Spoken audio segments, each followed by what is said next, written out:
Welcome to our channel. আপনারা সবাই কেমন আছো? আশা করি খুব ভালো আছো। আর এই যে দেখো এখন কি রান্না করবে মা। আর এগুলো আছে তিসি। তোমরা যদি চিনতে পারো এটা কি, তো তোমরা কি বলো এই জিনিসটাকে, তো বলো কমেন্ট করে। আমরা তো তিসি বলি। আর এটা তিসির হবে রুটি, তো মা ভেজে নিচ্ছে তিসিগুলো। তারপরে একে মানে কি যে সবগুলো তিসি ভেজে নেবে। এ বাবা পড়ে গেল, গরম কড়াই ছিল তো তাই এরকম হয়ে গেল। আর তারপরে এই যে টিস্যুটি মানে পয়লা বৈশাখের একদিন আগে সংক্রান্তিতে আমাদের বাড়িতে প্রত্যেক বছর হয় এটা। আগে দিয়ে এটা নিয়ম মেনে চলে এসছে আমাদের বাড়িতে। আর সেই দিনকে ভাত হয় না, রাত্রে ভাত হয়। তো এই যে এইগুলো জিনিসটা কাদের বাড়িতে আছে এখনও কমেন্ট করে বললো। আমাদের বাড়িতে আছে। তো মা সবগুলো তিসিয়ে গুঁড়ো করে নিবে এর মধ্যে। তারপরে মানে ওটা একবারে ওটা মানে সবগুলো এগুলো গুঁড়ো করা হয়ে গেছে, মানে ভালো করে গুঁড়ো করা হয়নি, যে গুঁড়োটা হয়েছে গুঁড়ো করা। তো এগুলো সব চেলে নেবে এখন। সব চালার পরে তারপর মানে কি যেগুলো আবার থেকে যাবে তা আবার ওগুলোতে আবার গুঁড়ো করবে সবগুলো। এই করেছে দেখো, এখন আছে গোটা গোটা।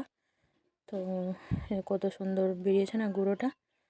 তারপরে মা ওখানে করতে, আমি এখানে ওখানে গুঁড়ো করে দেখো গুঁড়োর কতটা বেরিয়েছে। আর আমি এখানে করে নেবো আলুর দম, মানে তিসির রুটি আর আলুর দম হবে।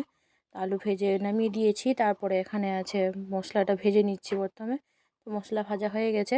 এবার কিছুক্ষণ 5 মিনিটের মতো আলু মশলা এগুলো সব দিয়ে আর একটু অল্প জল দিয়ে কষে নেব ভালো করে। তারপরে জল দিয়ে দেবো। তো এখানে মা তিসির মধ্যে গুড় দেওয়া হয়ে গেছে। তো গুড় তারপরে এখানে দেখো এটাও দম কষানো হয়ে গেছে, আলুর দম। তারপরে এবার জল দিয়ে দেব। আর আমি তাড়াহুড়ো করছি, আমাকে বেরোতে হবে, তাই আমার ডক্টরের কাছে অ্যাপয়েন্টমেন্ট আছে। তো দেখো তারপর মা আমাকে হাতে দিল যে খেয়ে দেখ মিষ্টি হয়েছে কিনা। আর আমার তাড়াহুড়োতে না মনটা অনেক ভীষণ ভারী যে কখন রান্নাটা হবে, তা আমি বেরাবো। আর রৌদ্র ভীষণ করেছে। তো মা জিজ্ঞেস করছিল মিষ্টি হয়েছে, তো আমি বললাম হ্যাঁ মিষ্টি হয়েছে। চলো, তো মা মেয়ে দুজন মিলে তাড়াতাড়ি করে নিলে বলো, তো তাড়াতাড়ি মানে কাজটা হয়ে যাবে আর কি। তো এরকম সব পুর বানিয়ে নেব, বানিয়ে তারপরে সব পুরগুলোর মধ্যে আটার মধ্যে ভরে দিব। তারপরে মা এখানে বেড়ে নিচ্ছে, আমি সবগুলো ওদিকে বসে বসে ভরছিলাম।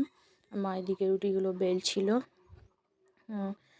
তো মানে এইগুলো দিনে না আমার ঠাম্মাকে খুব মিস করি, মানে ওই করতো আর কি। ঠিক আছে, তো ঠাম্মা তো নেই, তো বলো আর কি করা যাবে। তো ওখানে দেখো রুটি বেলা হয়ে গেছে। আর এবার মা এখানে দিয়ে দিবে। তো দেওয়া যাক, দিয়ে দিয়েছে মা এখানে এরকম করে। তো এবার ওদিকে একদিকেই হয়ে গেছে, সেক লেগে গেছে। তারপরে আবার দ্বিতীয় দিকে হচ্ছে। আর দেখো একটা রুটি হয়ে গেছে, কত সুন্দর লাগছে না, খেতেও একদম সুন্দর হবে আর কি। তোমরা পারলে ট্রাই করতে পারো, খেতে খুব ভালো হয়, মিষ্টি মিষ্টি লাগে। আর তিসির যেটা সুগন্ধ সেটা ওই লাগে। দেখো অনেকগুলো করা হয়ে গেছে। আর আমি তাড়াহুড়ো করে রেডি হয়ে আর বেশি বেরোতে হবে, রোদ্র ভীষণ গরম করেছে। তো আর রোদ্রতে বেরোতে হয়তো বেশি খেতে পারলাম না, ওই জন্য অর্ধেকটাই নিলাম, মেশে খাবো। এরপরে আমি আর আলুর দমও নিলাম না, শুধু এইটুকুটাই খেয়ে নেবো আর তাড়াতাড়ি করে আর বেরিয়ে যাব। আর অ্যাপয়েন্টমেন্ট নেওয়া আছে ডক্টরের কাছে, দেরি হয়ে চলে যাচ্ছে, 10:30 বেজে গেছে প্রায়। ডক্টর ওখানে চলে এসেছে, ফোন করে জিজ্ঞেস করলাম। তো আমি তাড়াতাড়ি করে খেয়ে নিচ্ছি। তো চলো এখান থেকে ব্লগটা এন্ড করছি। আর ব্লগটা যদি ভালো লাগে প্লিজ অবশ্যই লাইক কমেন্ট শেয়ার করো। টাটা।